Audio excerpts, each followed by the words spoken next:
Members of the Armed Forces Ruling Council, the former President, President Shehu Shagari,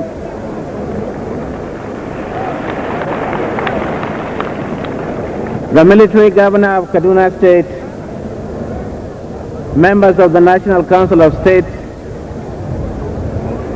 members of the National Council of Ministers, Your Royal Highnesses, my Lords, spiritual and temporal, Your Excellencies, members of the diplomatic corps, distinguished guests, distinguished ladies and gentlemen. The history of this part of the world is replete with famous personalities whose contributions to the destiny of their people have remained fresh in the minds of many generations. Some of these contributions are everlasting. Ahmadu Bello, the Sardauna Sokoto, and the only premier of the former northern Nigeria, was one such person. The contributions of the Sardauna to this generally, and the former northern Nigeria in particular, cut across many social, political and economic spheres. One aspect of his contributions, which is often ignored and misunderstood, is his policy of national integration and development. From comments of people from various ethnic and religious backgrounds who worked with him and his contemporaries, it is learned that the Sardauna had risen above many obstacles that always prevented leaders of multi-ethnic and multicultural societies from ascending the undisputable heights that the Sardauna has assumed, especially after his death. Perhaps the greatest lesson that the present and future generations and future leaders of this country should learn from the Sardauna is the exemplary ability to bring people of diverse background together for a common purpose.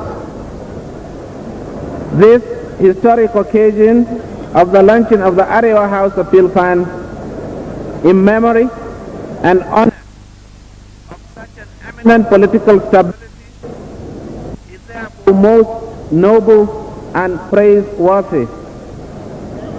The need to draw inspiration from such leaders of our past, as well as to project into the future with great accuracy, is practically urgent now more than ever before in the checkered political history of our country.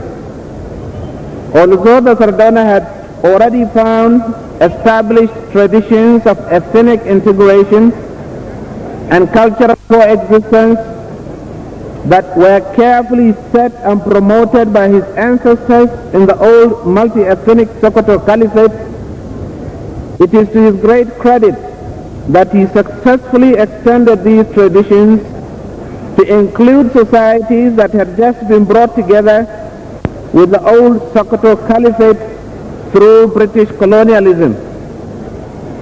Indeed, the greatness of Sardauna can better be appreciated by the fact that the reputed religious tolerance established by the founders of the Sokoto Caliphate, which was in line with the dictates of the religion of Islam, was transformed and extended by him to establish such religious equilibrium in the north that had elsewhere eluded the historical relations between Christianity and Islam.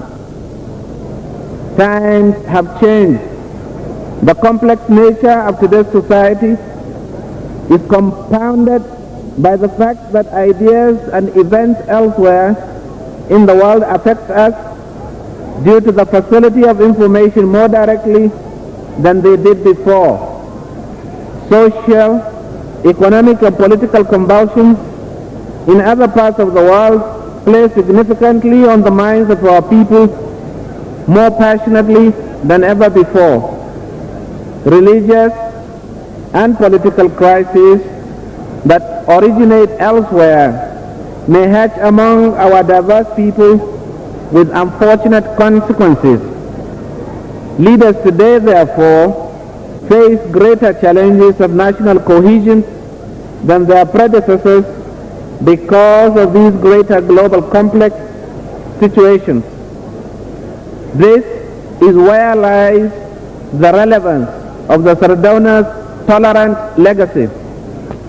His personal life and relationship were not different from ours largely because we are the product of his policies.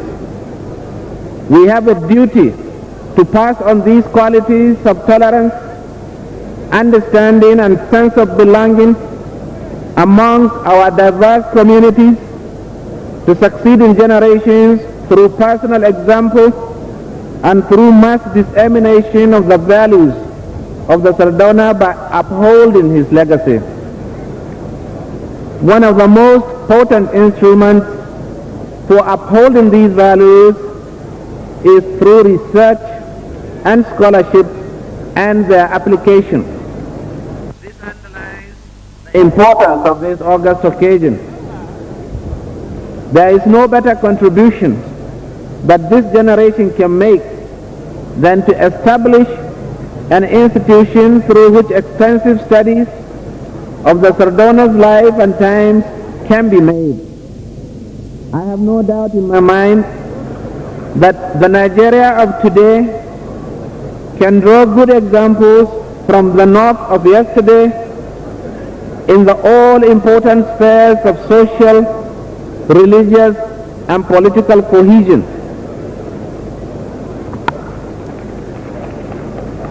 The Arewa House should only be in name.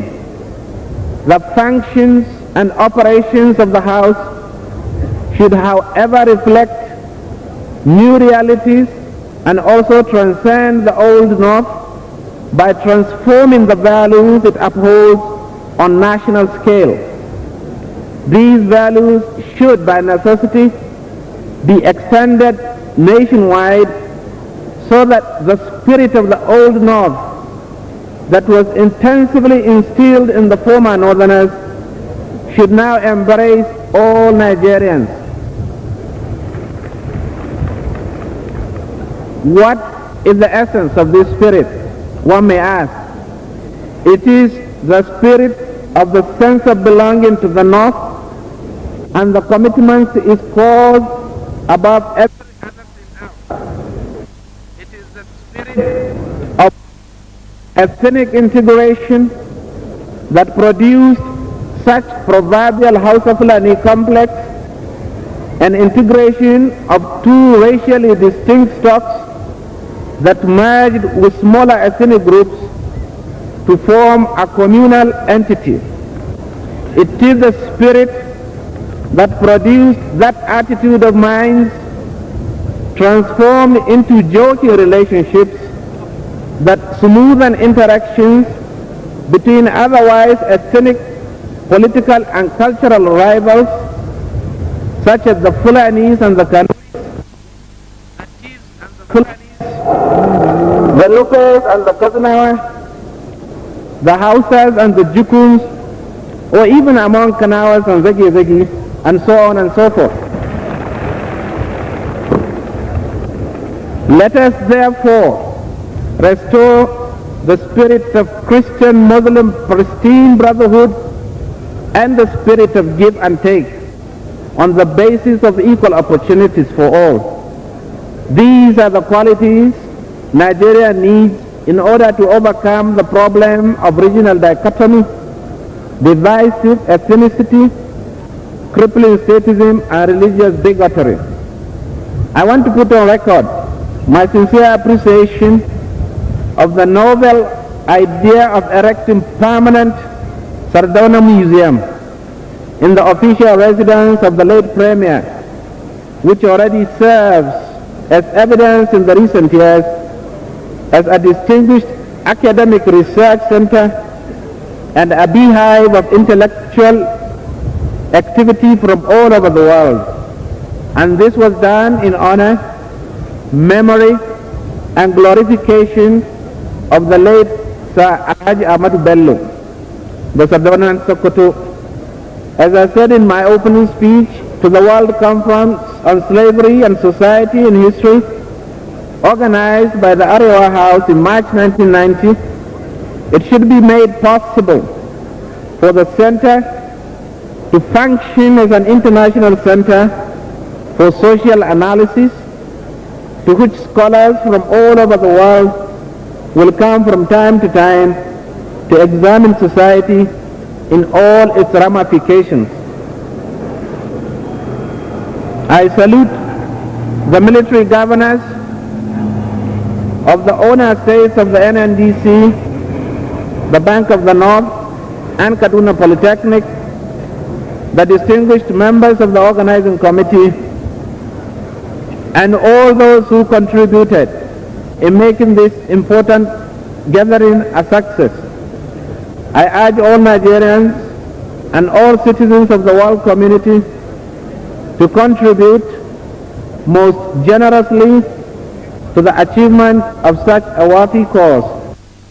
I thank you for your attention.